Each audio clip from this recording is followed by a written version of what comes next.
अच्छा, अब ये है कि कौन सी थीरीज हैं जो बेसिकली मैनेजर्स के फंक्शंस के बारे में हमें बताती हैं। दो फ्रेमवर्क हैं, एक हेनरी फ्योल का है और एक हेनरी मिंट्सबर्ग का है। हेनरी फ्योल का जो फ्रेमवर्क है, स्कूल ऑफ थॉट है, इसको ज़रा ट्रेडिशनल स्कूल ऑफ थॉट भी कहते हैं, थोड़ा पुराना। और हेनरी मिंट्सबर्ग ज़रा रिलेटिवली न्यू है। तो हम देखते हैं कि हेनरी फ्योल जो था बंदा, ये जो साहिब हैं, व्हाट ही स्टेटेड बेसिकली, उसके नज़दीक जो मैनेजर के फंक्शंस हैं वो कौन कौन से होते हैं। तो ये फंक्शंस ऑफ मैनेजमेंट इसका नाम भी है इस फ्रेमवर्क का।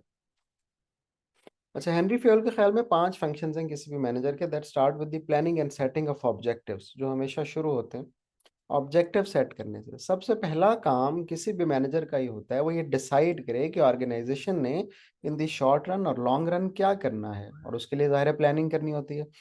उसने अपना प्रॉफिट इंक्रीज करना है, उसने अपना मार्केट शेयर बढ़ाना है, उसने अपनी सेल्स बढ़ानी है, जो ऑब्जेक्टिव सारे के सारे 1.4 में हम ऑलरेडी पढ़ चुके हैं ऑब्जेक्टिव्स वाले चैप्टर में। तो सबसे पहला काम मैनेजर का ही होता है कि वो ये डिसाइड करे कि बिजनेस के ऑब्जेक्टिव्स क्या होंगे। दूसरा काम यह है कि जो हमने पिछली पिछली अभी क्लास में बात भी की है, कि दूसरा काम यह है कि वो ऑर्गेनाइज करता है रिसोर्सेज को। कोई भी ऑब्जेक्टिव अगर किसी के अचीव करने हैं तो उसके लिए रिसोर्सेज चाहिए। रिसोर्सेज में ह्यूमन रिसोर्स, कैपिटल रिसोर्स, सब कुछ शामिल है ना। अब आपकी क्लास का, स्कूल का ऑब्जेक्टिव ये है कि ए लेवल्स की क्लासेस टाइम पे हों सारी की सारी, ताकि बच्चों का रिजल्ट अच्छा आए और उनको सब्जेक्ट समझ आ जाए। अच्छा, उसके लिए उन्होंने रिसोर्स एलोकेट किए हैं, क्लासरूम, टीचर, सब लोग। तो मैनेजर का दूसरा काम ये है कि वो रिसोर्स एलोकेट करता है। हमने लिखा है manager must organise the work force, ये वर्क फोर्स एक एग्जांपल है, और इसके अलावा बाकी सब रिसोर्सेज भी, and structure and align the activities of the organisation. तीसरा काम है कोऑर्डिनेटिंग। अब ऑब्जेक्टिव्स का हर डिपार्टमेंट को पता होना चाहिए। आपने ऑब्जेक्टिव बनाया है कि my organisation is going to achieve more market share and more sales this year, ये ऑब्जेक्टिव है। उसके लिए आपने कहा कि रिसोर्सेज एलोकेट कर दें कि प्रोडक्ट्स ज़्यादा बने, उनकी रेंज ऑफ प्रोडक्ट ज़्यादा हो, उनको ज़्यादा जगहों पे मार्केट किया जाए। इसके लिए हमने पैसे भी एलोकेट कर दिए, ये ऑर्गेनाइजेशन हो गई। अब तीसरा काम ये है कि कोऑर्डिनेट भी करें। मार्केटिंग डिपार्टमेंट को ये पता भी होना चाहिए कि उसने मार्केटिंग पे एक्सपेंस इनकर करना है। प्रोडक्शन डिपार्टमेंट को पता भी होना चाहिए कि उसने ज़्यादा चीज़ें बनानी है, क्योंकि आप जो है ना सेल ज़्यादा करने के लिए जा रहे हैं। तो ये जो कोऑर्डिनेशन ऑफ द एक्टिविटीज़ है, ये भी कौन करता है? ये अभी मैनेजर कर रहा होता है। और तीसरा जो काम है वो कमांडिंग एंड मोटिवेटिंग है। कमांडिंग किसे कहते हैं?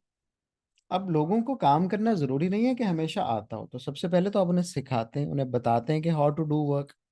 और फिर अगर वो उनसे सक्सेसफुली नहीं हो पाता तो वो डीमोटिवेट भी हो जाते हैं, तो फिर उन्हें मोटिवेट भी करना होता है कि this is the common goal, this is the common objective that we are going to achieve.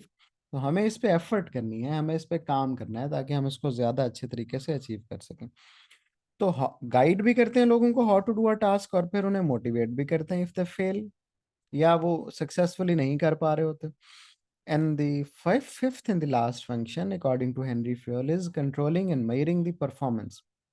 तो हमने क्या करना होता है कि सिर्फ ऑब्जेक्टिव बना के गाइड नहीं कर देना होता।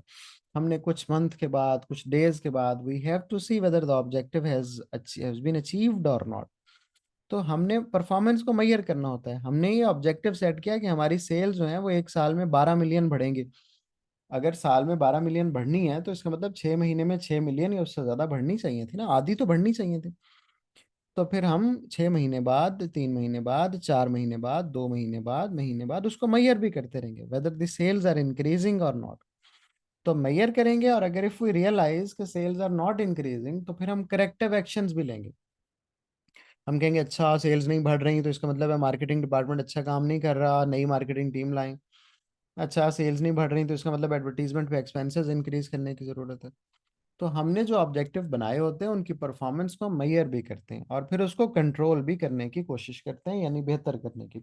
जैसे कि आपका स्कूल आपके मिड ईयर लेता है, हाफ ईयरली होते हैं, टेस्ट होते हैं, मंथली टेस्ट होते हैं। There is a purpose of everything ना, और वो पर्पज क्या है उस सारे के सारे का, कि आप क्या करने की कोशिश करें। आप उसको इम्प्रूव करने की। अगर स्टूडेंट का ऑब्जेक्टिव ये है कि उसने ए लेवल शुरू किया तो अच्छा उसका बिजनेस में ए आ जाए। अब इसको हर महीने मंथली टेस्ट में, मिड ईयर में, या कोई भी और असेसमेंट्स में टेस्ट करने की कोशिश की जाती है whether the students are moving in the right direction और नॉट।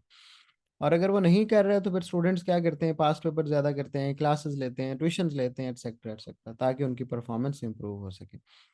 तो ये वो चीज़ें हैं जिनको हम हेनरी फ्योल के जो फंक्शंस ऑफ मैनेजमेंट हैं जो 5 हैं वो ये वाले हैं सारे के सारे।